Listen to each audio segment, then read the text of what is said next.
अगर नाहे गरम जल, सुनना बहुत ध्यान से, बहुत काम की बात बोल रहा हूं। अगर नहावे, नहावे मतलब स्नान करना, अगर नहावे गरम जल तन मन हो कमजोर। अगर नहावे गरम जल तन मन हो कमजोर, नयन ज्योति कमजोर हो, नयन ज्योति कमजोर हो, शक्ति घटे चहु ओर, शक्ति घटे चहु ओर। अगर आप गर्म पानी से नहा रहे हैं तो निश्चित मान के चलना आपका तन भी कमजोर होगा और आपका मन भी कमजोर होगा।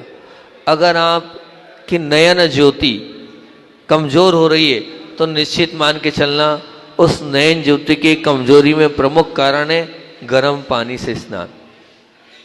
इसलिए आप ये मत डरिए कि ठंड है तो हम गर्म पानी से नहाए, नहीं।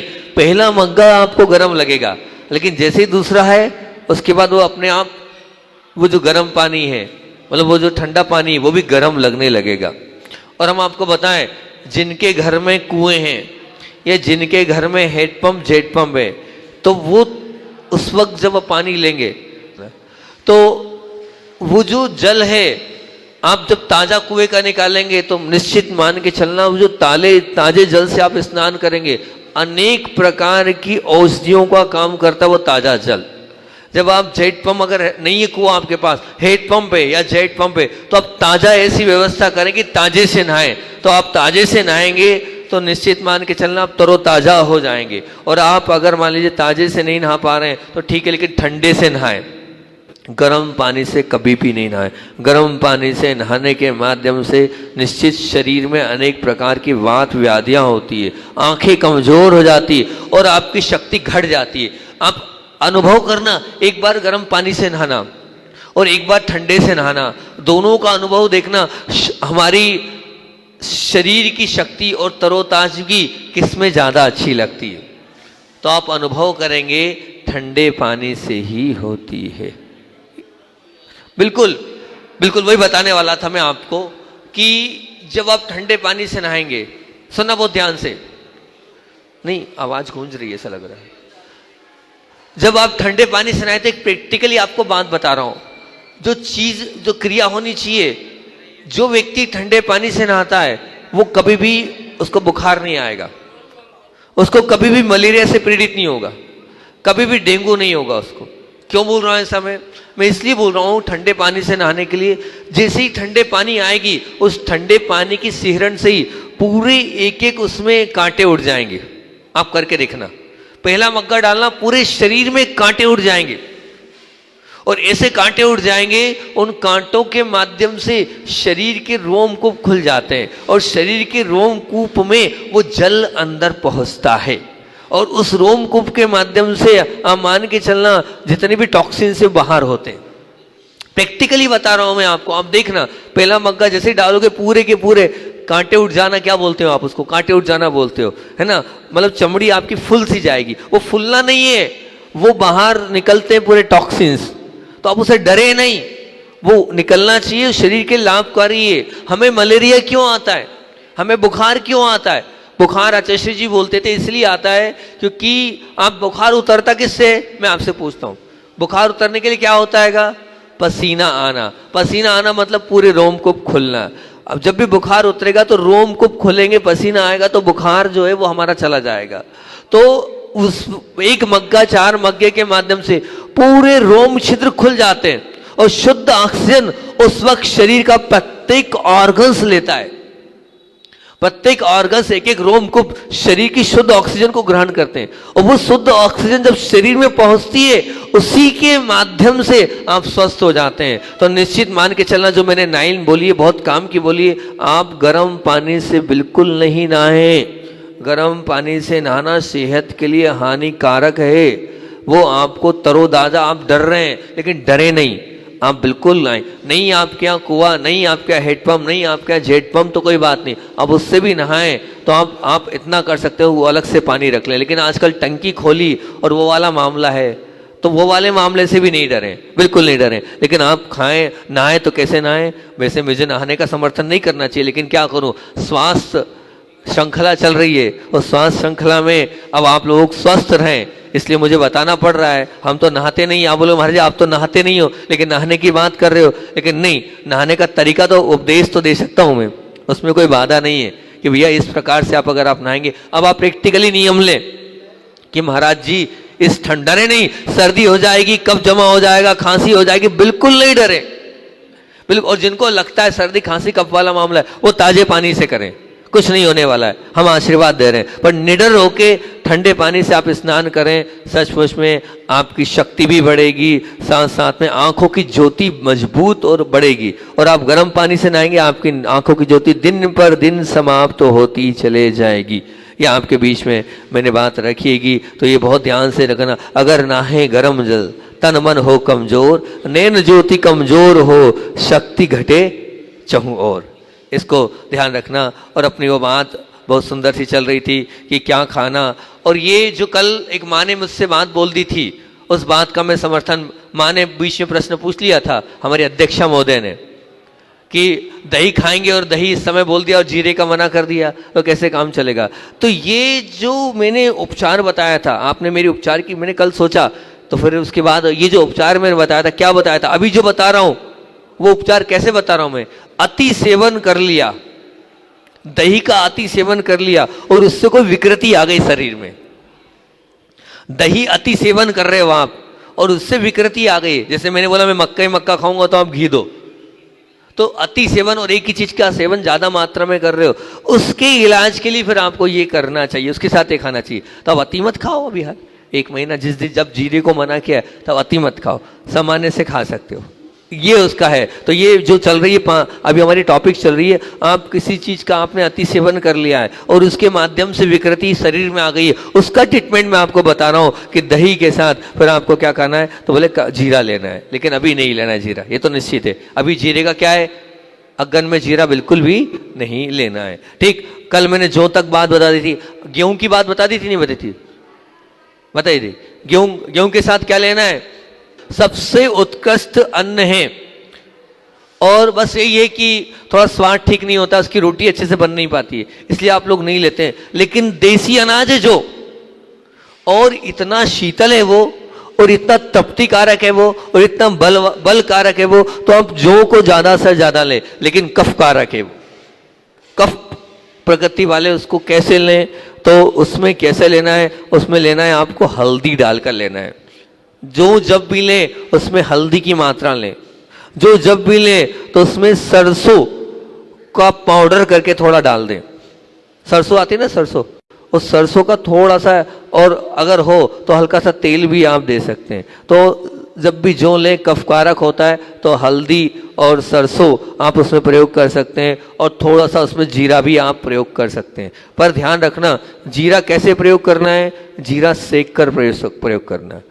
कच्चा जीरा ठंडा और सिका जीरा गर्मी करता है, तो इसमें आपको जीरे को डालना है कैसे, सेक के डालना है, ताकि क्या है उसकी ठंडक खत्म हो। तो जीरा सेक के डालना है, सरसों के बीज डालना है, ध्यान रखना, और क्या डालना है, हल्दी डालना है। इससे जो है उसका जो कफपना है वो समाप्त हो जाएगा।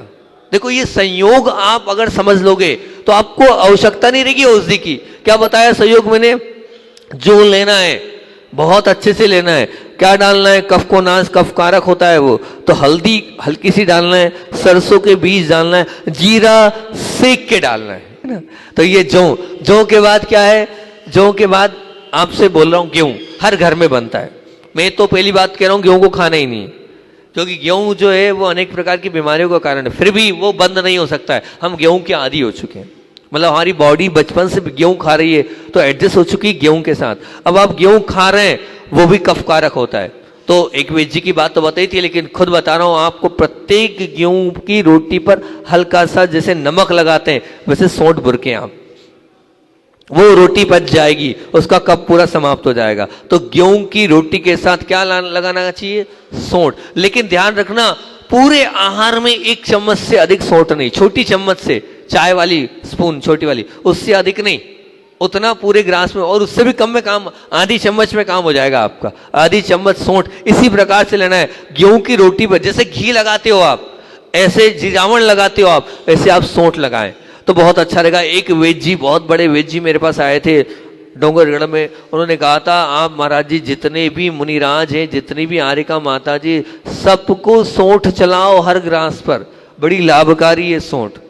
अलग से आप दो। आटे वाला तो उन्होंने मुझसे कहा नहीं था, अब अगर आटे वाला करना हो तो आप देख लो अपने हिसाब से, लेकिन उन्होंने कहा था अलग से आप बिल्कुल नमक जैसे बुरको, तो आप सौंठ उससे लेंगे तो उसका बहुत अच्छा रहेगा। गेहूं का तोड़ है ये, ठीक। अब चावल, ये भी कफ कारक है और चावल को लेना है, चावल को अधिक मात्रा में आप सेवन कर रहे हैं।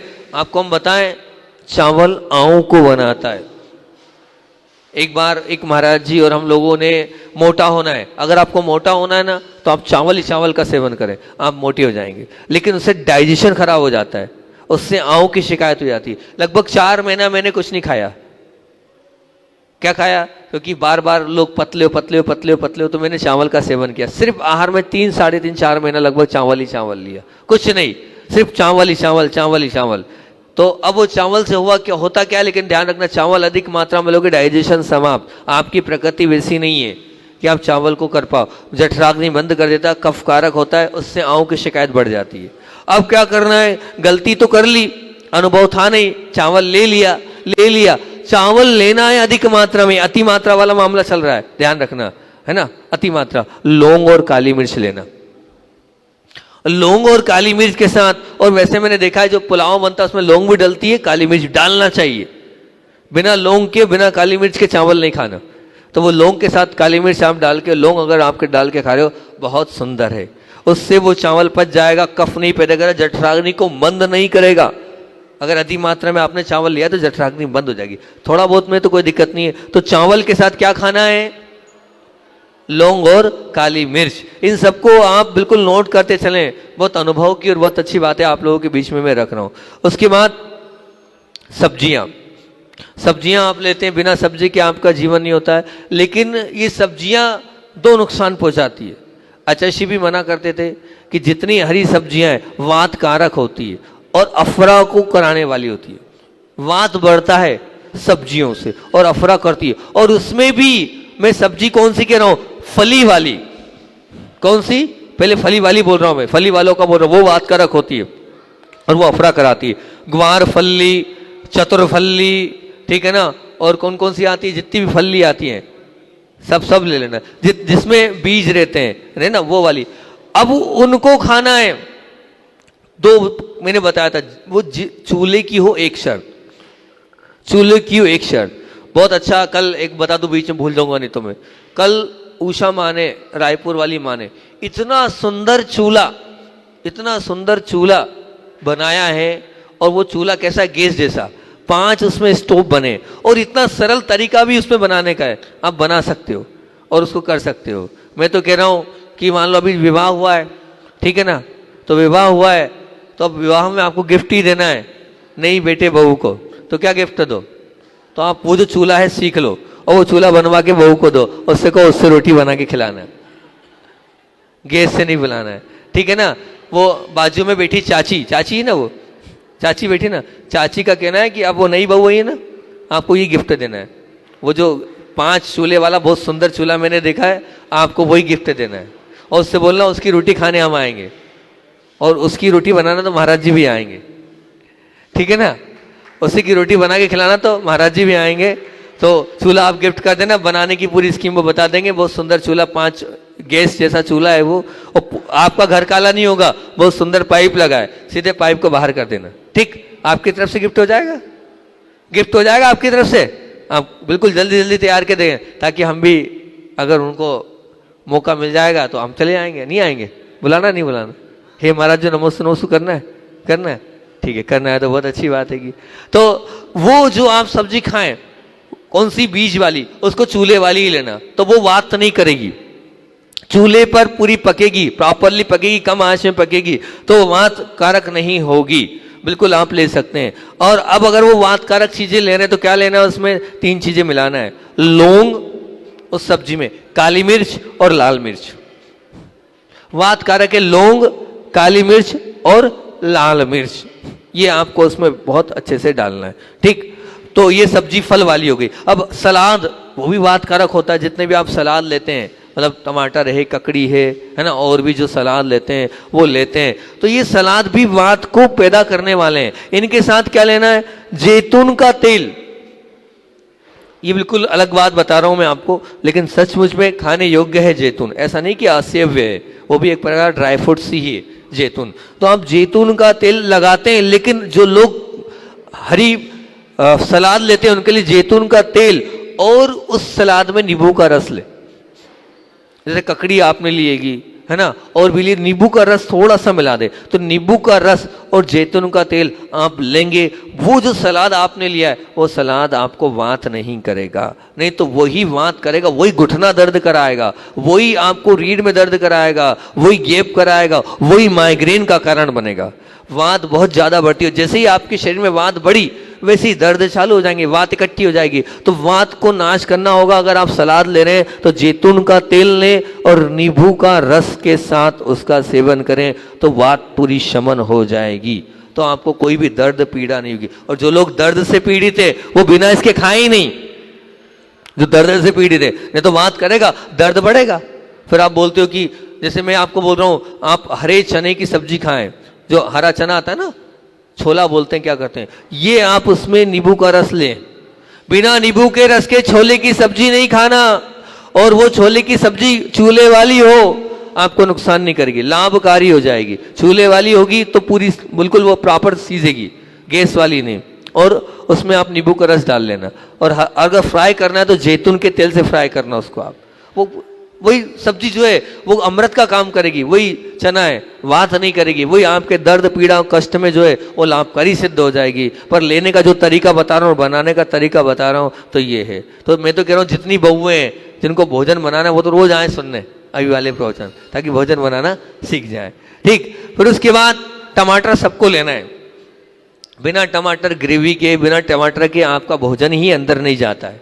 ठीक है ना। जिनका हरि का त्याग है उनको भी चोरी से टमाटर चला दिया जाता है। तो टमाटर, इस टमाटर में क्या होता है, एक कफकारक होता है। इस टमाटर में, आप उल्टी बात बोल रहा हूं, बिल्कुल है ये टमाटर कैसा, खट्टा है, खट्टा, लेकिन इस टमाटर में भी आप नींबू डालें। उल्टी बात बोल रहा हूं बिल्कुल एकदम। वात को हमें समन करना है, कफ को समन करना है, और सिका जीरा डालें। जीरा कौन सा, सिका हुआ जीरा इसमें डालना है आपको। और क्या डालना है, इसमें हल्का सा नींबू भी डालना है। तो ये जो टमाटर है, इस टमाटर का दोष भी शमन हो जाएगा। ये टमाटर की बात हो गई। फिर उसके बाद मक्खन आप लेते हैं, है ना, जो मक्खन कहना चाहिए, मक्खन लेना, या फल आदि ले रहे हैं, नाशपाती आदि ले रहे हैं, इनका अगर आप सेवन करें तो मक्खन है, फल है, ये जो है ये भी कफ कारक होते हैं। मक्खन वैसे मेरे ख्याल से अपने यहाँ तो नहीं चलता है, लेकिन नहीं, अपने यहाँ भले ही नहीं चलता है, लेकिन अन्य जो जगह है मक्खन को बहुत चाव से खाया जाता है। मक्खन समझ रहे किसको बोलते हैं, मलाई, वो जो दही के अंदर या मलाई के अंदर शायद जो निकलता है, उसको हमने तो नहीं खाया है, मुझे तो नहीं पता क्या होता है। बिलोवा, दही की बिलोवा निकलता है, उसको मक्खन बोला जाता है। और फल और नाशपाती, ये नाशपाती विशेष रूप से ये कफकारक होती है। तो इसके साथ भी आपको क्या लेना है, हल्दी लेना है, हल्दी का सेवन करना है, नींबू और काली मिर्च। ये जब भी लें आप, नींबू लें, काली मिर्च लें, मतलब मक्खन के साथ नींबू नहीं लेना है, मतलब उस वक्त बाद में नींबू का सेवन किसी वस्तु में मिलाकर कर लें, काली मिर्च का सेवन कर लें तो बहुत अच्छी बात होगी। तो मक्खन व नाशपाती हो गया। फिर उसके बाद बोल रहे हैं केला। केले के लिए कल मैंने बताया था पुष्टिकार की, मतलब क्या सेवन करना है, घी, तो बलवर्धक है। केला लेंगे तो बलकारी है। और नई युवा पीढ़ी है उनको तो केला देना चाहिए और घी के साथ देना चाहिए। मतलब जो लोग, जिनके शरीर बनाने की जिनकी अपेक्षा है, जिनको लगता है कि हमें बॉडी को बहुत अच्छे से बनाना है, उन नई युवा पीढ़ी के लिए तो आपको केला और घी देना ही चाहिए। अब अधिक मात्रा में केला दे रहे हैं तो कफकारक होता है, उसको पचाने के लिए तो पहले बता ही दिया था, वो कौन सी है, इलायची। आप इलायची का सेवन अवश्य कराएं केले के साथ, ठीक है ना। तो वो जो केला है वो व्यवस्थित रूप से पच जाएगा। और केले का मैंने बता दिया था एक पूरा ट्रीटमेंट कैसे केले का था कल। नहीं, घी कैसे डालेंगे? केला लिया, उस केले के अंदर केले को मैश किया और घी डाल दिया। हाँ, आपको हम बताएं जिनको मैं थोड़ा सा भूल रहा हूँ, पर वेद जी ने बताया था, मैं एक बार देख लूँगा, पर मुझे याद है जिनको आहार के बाद सोच जाना पड़ता है, मैं देखूंगा, मुझे याद तो है शायद उसमें 2 चीज़ मिलाते थे, इलायची और एक और चीज़ मिलाते थे, मैं बता, घी और एक और चीज़ थी, 3 चीज़ मिलती थी। नहीं, अब तो वो मैं बता रहा हूँ जिनको आहार के बाद सोच जाना पड़ता है एकदम, उनके लिए वैद्य जी बता के गए थे, सुशील जी वैद्य जयपुर, ये उपचार बता के गए थे। मैं देख लूंगा, वो लिखा हुआ होगा उपचार, जब उपचार बताऊंगा तो मैं अभी हाल डायरी नहीं है मेरे पास, तो वो भी प्रयोग केले से याद आ गया। आहार के पहले आप वो ले लो, आपको सोच जाना ही नहीं पड़ेगा। जिनको सोच की एकदम शिकायत हो जाती है कि आहार के जस्ट बाद जाना पड़ता है, तो वो केला, तो केला कफकारक इलायची। फिर उसके बाद बोल रहा हूँ शुष्क फल, मतलब जो सूखे फल होते हैं जिनमें पानी की मात्रा कम होती है। अगर सूखे फल आप ऐसे ले रहे हैं जिनमें पानी की मात्रा कम होती है तो वो रुक्षता कारक होते हैं और वात कारक होते हैं, है ना। तो जैसे मान लीजिए बेर में शुष्क, मतलब वो शुष्क फल होता है, ठीक है ना। और जैसे जिसमें कम, मतलब पानी की मात्रा कम होती है, ऐसे जितने भी फल उसको शुष्क फल बोलते हैं। वो सब आप देख लेना कितने कौन कौन से आएंगे जिसके अंदर पानी की मात्रा कम रहेगी। जैसे नारियल, कच्चा नारियल वो फल में ही आता है, शुष्क कहलाएगा, वो पानी की मात्रा ऐसे कम रहेगी उसमें। तो ऐसे जो फल है रुक्षता कारक और वात कारक होते हैं, तो इसको जब भी लें, या कहना चाहिए ड्राई फ्रूट्स ले लो आप, बादाम है, काजू है, पिस्ता है, अखरोट है, और या सबसे जो अभी चल रहा है, संघ में भी सबको चलाया जाता है, वो बता दूं, याद आ गया फिर भूल जाऊंगा। माताओं बहनों सुन लो, क्या पता कहाँ से गलत प्रचलन चल गया आएगा। जो बीज आप चलाते हैं, सूरजमुखी के बीज, कद्दू के बीज, शायद और एक और चलते हैं, पपीते के बीज चलते हैं, चिरमिरी के बीज, हाँ, और तरबूज के बीज। ध्यान रखना, ये तरीका बिल्कुल गलत है। इनको गर्म करके, किसने का प्रासुक होता है? नहीं, बिल्कुल नहीं, उनको गर्म करके बिल्कुल नहीं देना। जो लोग गर्म करके दे रहे हैं वो ठीक नहीं कर रहे हैं, वो उल्टा गर्म करेंगे। इनको भिगो के दें आप। तरबूज के बीज, खरबूज के बीज, कद्दू के बीज, वो अलग अलग 3-4 प्रकार के दे रहे हैं आजकल, बीज खूब चले हैं, वो हैं बहुत, मैं मान रहा हूँ बहुत अच्छे बीज हैं, वो शरीर के लिए लाभकारी है वो, लेकिन तरीका गलत है आपका। वो जो आप सेक कर दे रहे हैं वो तरीका गलत है, उसको आप भिगो के दें, बिना भिगोए बिल्कुल ना लें। 4 घंटे 6 घंटे आप भिगो दें। एक महाराज जी ने वही ले ली थी, स्थिति खराब हो गई थी इंदौर में, उन्हें अचाशी की मानसिकता खराब कर दी थी, नाम नहीं ले रहा हूँ। फिर मैंने उनको बाहर बुला के समझा, भैया गुरुदेव के सामने कोई शब्द बोलो तो ऐसा बोला करो, आपने लिया मैंने वही लिया, बड़ी मुश्किल से तो हमने तैयार किया उनको, और बीज चला रहे थे, डॉक्टर ने बोला, और अब आपको तरीका तो मालूम नहीं और आपने ज़्यादा ले लिया, नुकसान कर दिया। अचाशी नहीं, बहुत नुकसान होता है उससे, हमने लिया, परेशानी हो गई, तरीका मालूम नहीं है, कितनी मात्रा में लेना है मालूम नहीं है, अब अचाशी की मानसिकता बन गई, अगले दिन आहार में नहीं लिए।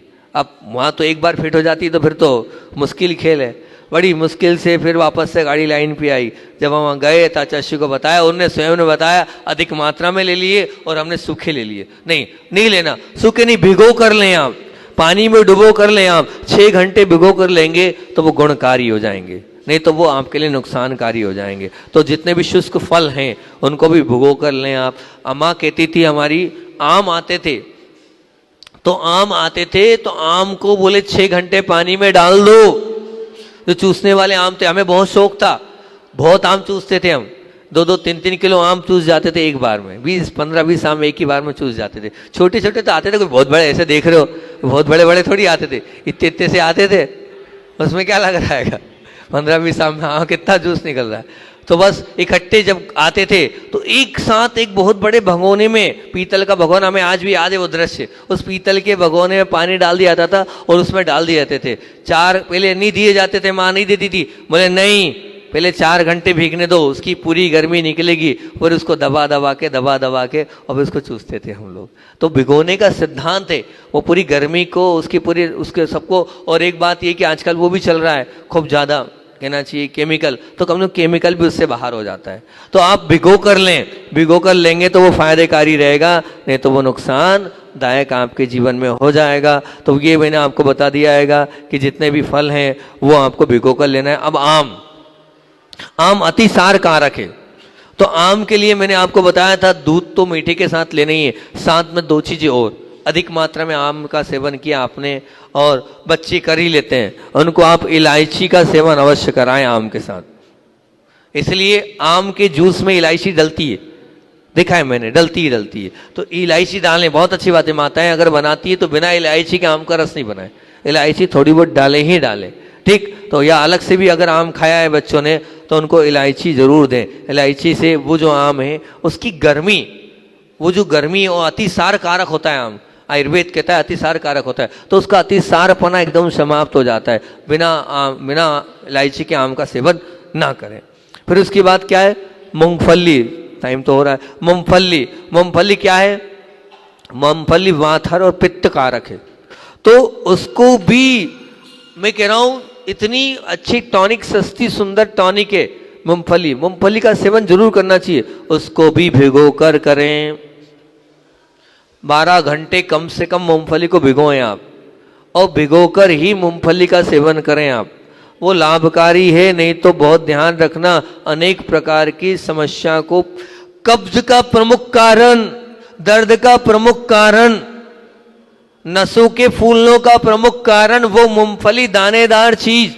आप इसलिए मूंगफली का लेना हो, और उससे बढ़कर कोई औषधि नहीं, काजू से बढ़कर मूंगफली में टॉनिक है, इतने विटामिन से, लेना भी जरूरी, तरीका लेकिन गलत, तरीका उसका हमारा गलत है ना। आप कैसे लें, उसको भिगो कर लें, जो आप मूंगफली की खिचड़ी आदि में जो लेते हैं, तल के बिल्कुल नहीं खाना, स्वाद तो आएगा, हाँ स्वाद तो आएगा तो, लेकिन नहीं। और गुड़ की पट्टी जिसमें आप ले रहे हैं कम मात्रा में लें।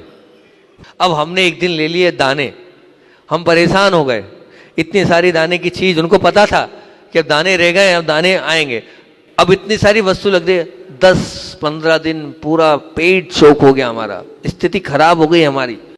अब वहां तो अब आपको पता ही है, अपन सरल से सीधे चढ़े, आंख से डरना ही बंद। हाँ, और शुरुआत में तो बात वाले ठीक थे, अंत में वो भी आपके जैसे हो गए शेर, दे धनादन दे धनादन दे धनादन। अब उसके बाद हमारी स्थिति सच में खराब हो गई, 10 दिन हमारा पेट पूरा खराब रहा उस दाने के कारण। बड़ी मुश्किल से प्राणायाम, आसन, ध्यान, अनेक माध्यमों से उसको ठीक किया। अति सेवन करा था ना, अब एक चीज लेना है तो अति सेवन तो होगा। अब आपको तो लगता है, मैंने क्या लिया था, मैं बार बार डरा रहा हूँ, भैया नुकसान करेगा, मत दो मत दो मत दो, लेकिन कौन सुन रहा है, कोई सुनने को, कोई इधर से डालता है, कोई उधर से डालता है, कोई उधर से डालता है, कहानी खत्म हो गई, स्थिति खराब हो गई। तो अब वो जो अब भीगी हुई कितनी थी मूंगफली, कितनी भीगी रहेगी, अब कोई भीगी थी क्या, उनने सूखी सूखी चली, अपनी स्थिति खराब हो गई। बोलते रहो भिगो कर आप लें तो बहुत अच्छी रहेगी, पूरी रात भीगना चाहिए, 24 घंटे की मर्यादा वाला पानी आप उबालो और उसमें डालो आप, तब पूरी शाम को डालो, सुबह तक भीगी रहे, वो वाली मूंगफली आपको सेवन करना चाहिए, निश्चित मान के चलना। और अब 9:31 हो गए और अभी 4-5 चीज़ और रह गई है। मेरी भावना ये, कल मैंने पूरा प्रयास करूंगा, ये 5 चीज़ और रह गई है, इनको कराकर कल जो मैंने नोट्स तैयार किए हैं आज रात, कल रात को बैठकर हार्ट पर, आप मतलब हृदय रोग पर, तो हृदय रोग पर आप लोग जितने यहाँ पर हैं जिनके ब्लॉकेज हैं, जो हृदय के जिनके ऑपरेशन हो गए, हार्ट से परेशान है, कल इन 4-5 पॉइंटों को रखने के बाद उन नोट्सों को ही मैं आपके बीच में तरीके आपको पूरे बताऊंगा। 9:31 हो गई है, बात इतनी ही रखते हैं, ठीक है ना। तो आप लोग कल पूरे उस तैयारी से आना, और पहले ही अगर आपके यहाँ ग्रुप में डल जाए कि महाराज जी हृदय पर, हृदय रोग से जो पीड़ित लोग हैं उस पर बोलेंगे, तो वो लोग सुनेंगे तो उनको बहुत अच्छा रहेगा, ताकि उनके लिए रहेगा। अभी 4-5 चीज़ें हैं, इसको अपन कल पूरा कर लेंगे, समय अपना हो गया है, इतने रखते हैं। बोधि समाधि परिणाम शुद्धि शांतमोपलब्धि शिष्यों की सिद्धि चिंता मरण चिंतित वजदाने तौबद मानस मस्त। अच्छा, इसी का संस्मरण आज अब ठीक कल करेंगे, क्या करें, रही जाता है। अरे वो फिर